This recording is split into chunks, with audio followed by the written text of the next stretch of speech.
We're going to learn about the United States. We got the history of the United States in 10 minutes. Let's see what we can learn about the United States in 10 minutes. Even if the United States of America emerged as an independent country after 1776 and recognized in 1783, the history of these lands is deeper than that. Right. Thousands of years ago, the first people settled in the American continent. It is not exactly known how the Native Americans first settled in these territories, but a theory says that people migrated from Eurasia starting 30,000 years ago across a land bridge known as Beringia. This connected Siberia to North America during the Ice Age. This migration actually is so weird how like close Russia and America is by the west side. Continued until 10,000 years ago. At that time, a glacial period ended and the land bridge became submerged by the rising ocean. But before we move any further, we want to give a big thank you to Raid Shadow Legends for sponsoring the journey now. Good old Raid. They're everywhere, I swear. Were called the Paleo-Americans. In time, they migrated even deeper in Americas, and they formed tribes and nations. They created interesting civilizations, developing their own culture. Among the cultures that existed here, we can mention Adena culture, Iroquois culture, Coles Creek culture, Puebloan culture, and Mississippian culture. But another part of today, that's the only name I recognize is Mississippian, but that's only because of Mississippi. States has an interesting and different history. Speaking about Hawaii, this land wasn't inhabited until the 1st centuries AD. Native development started with the settlement of Polynesian people between the 1st and 10th centuries. Starting in the 15th century, European colonization began. In 1492, a Spanish expedition headed by the Italian explorer Christopher Columbus sailed west to find a new trade route to the is this what Spain used to be called? Kingdom of Castilla. Far east, but landed in what came to be known to Europeans as the New World. After this event, in the next decades, more and more ships sailed west to establish colonies and trade posts. The Spaniards began building their American empire, using islands such as Cuba, Puerto Rico, and Hispaniola as bases. They expanded hugely.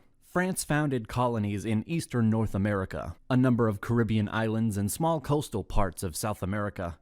Portugal colonized Brazil. The eastern seacoast was settled primarily by English colonists in the 17th century, along with a much smaller number of Dutch and Swedes. The first successful English... Was it that, like, Europe, like the east side, was that just like more developed than the west? Because it's actually crazy how like so many eastern countries went to the west and colonized. Colony Jamestown was established in 1607. But there must have been people in the New World, right? James River in Virginia. New wave of settlers arrived in the late 17th century and established commercial agriculture based on tobacco. Even though there were some conflicts between the Native Americans and English settlers. Yeah, so there was Native Americans already there, right? So yeah, the east side, they was just more developed. They had better weapons, better armies. And yeah, they just colonized. The colonies managed to expand pretty fast, and more people settled in. Each of the 13 American colonies had slightly different governmental structure. In fact, a colony was ruled by a governor appointed from London.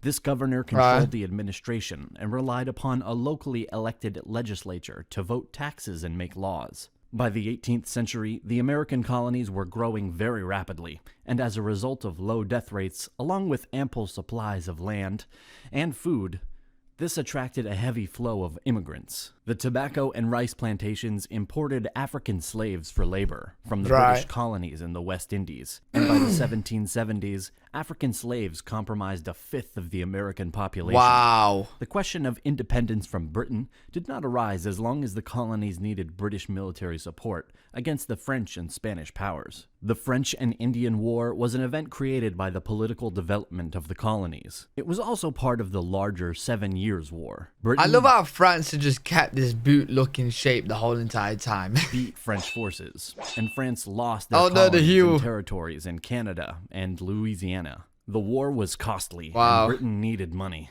The British Parliament passed the Stamp Act of 1765, imposing a tax on the colonies without going through the colonial legislatures. The issue was drawn. Did Parliament have this right to tax Americans who were not represented in it? Crying, "No taxation without representation." The colonists refused to pay the taxes, as tensions escalated in the late 1760s and early 1770s. The Boston Tea Party in 1773 was marked as the start of the Revolution. It happened in the town of Boston to protest against the new tax on tea. Parliament quickly responded the next year with the... It's actually crazy how, like, recent this all was. Do you know what I mean? Like, the 1700s...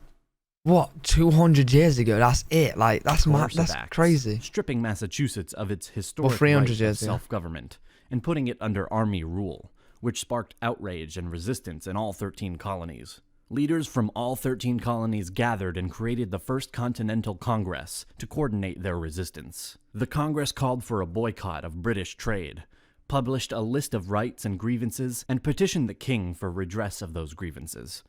It wasn't about independence at that point, but this appeal had no effect, and so the Second Continental Congress was created in 1775 in order to organize the defense of the colonies against the British Army. The 13 colonies began a rebellion against British rule in 1775. Is this where they start taking it back? Independence in 1776 as the United States of America. In the American Revolutionary War, 1775 to 1783, the Americans captured the British invasion army at Saratoga in 1777, secured the Northeast, and encouraged the French to make a military alliance with the United States. France brought in Spain and the Netherlands, thus balancing the military and naval forces on each side. Wait, France brought in Spain, but Spain's already here. Do you know? As Britain had no allies. General George Washington was an excellent organizer and Gotta boot out the Brits! Who worked successfully with Congress and the state governors, selecting and mentoring his senior officers, supporting and training his troops, and maintaining an idealistic Republican army. The American Revolution was a success, and at the Peace of Paris of 1783, their independence was recognized. And even so, the former colonies gained more than expected.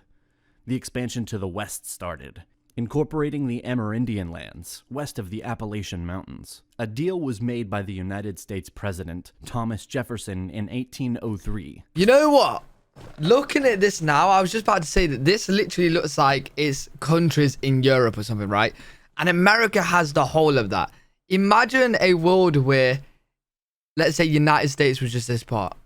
And then like all the states got split up into like different countries, and it was like another Europe. You know what I mean on that side, because America's just as big as Europe. Territory from France. Initial diplomats sent to France were allowed to spend up to $10 million in order to buy just New Orleans and, if possible, the west bank of the Mississippi River. But the French government said that for $5 million more, all of the Louisiana territory would be sold. The president approved the deal, and the U.S. doubled its size.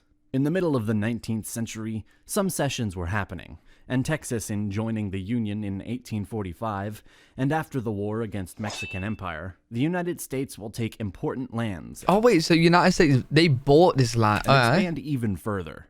In 1861, That's a big after jump. Abraham Lincoln was elected, some states from the South, the Confederation, attacked the rest. The South Revolt was happening due to controversy over the enslavement of black people. In 1860, right, we all know about this war. The United States was led by Abraham Lincoln, supporting banning slavery in all territories. War broke out in April 1861, when secessionist forces attacked Fort Sumter in South Carolina. After 4 years of war, the Union achieved its victory, and the Confederates were defeated. National unity was slowly restored. The national government expanded its power. The 19th century was a period of economic expansion. More and more industries were created. That was when he got assassinated. And also, the accent was put on infrastructure. In 1898, the American-Spanish War is happening. Americans are what? Wait, Spanish-American War? In 1898? That is mad. How close that is. That's just before, like, World War One. Spain loses Cuba.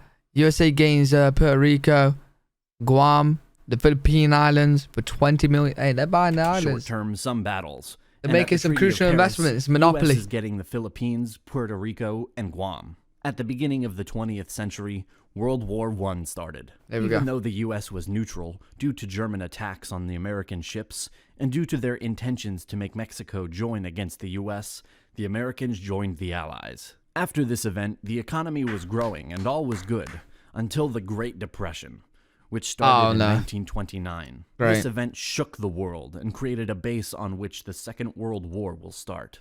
United States joined the Allies after being attacked at Pearl Harbor on December 7th, 1941, by the Japanese Empire. Americans fought a distant war in Europe, Pacific, and they provided supplies to the Soviets, armored cars, motorized equipment, food, etc., winning battle by battle in the Pacific, getting closer to the Japanese mainland, and after D-Day in Europe in 1944. Wait, was that America working with Russia? Oh, I don't think we'll be seeing that ever again. The Americans managed to have a great impact and to help a lot on the Allied side. The war ended in 1945. Germany capitulated in May, and Japan in September after the 2 nuclear bombs dropped at Hiroshima and Nagasaki. The United States and Soviet Union emerged as rival superpowers. Correct me if I'm wrong, but they're the only nuclear bombs to ever be used on another country to, like, actually kill people, right?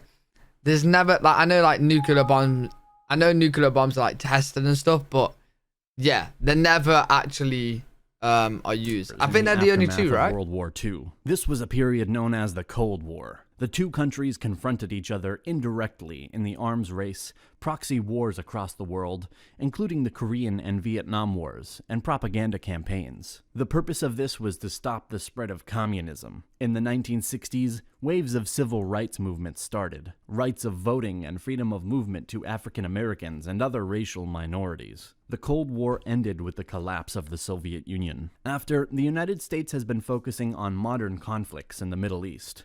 The beginning of the 21st century saw the September 11th attacks carried out by Al-Qaeda in 2001, which was later followed by the wars in Iraq and Afghanistan. In 2008, the United States had its worst economic crisis since the Great Depression. A big thank you again to our sponsor. Don't forget to check we stopped there? Oh, there's a lot more to it after this point. It blows my mind, like, how young, like, the United States actually is. That all happened in a time span of 300 years. But really interesting video. Hopefully you guys enjoyed. If you did, make sure you thumbs up, subscribe. You guys got any videos you want me to check out, let me know in the comment section down below. And I'll see you all in the next video.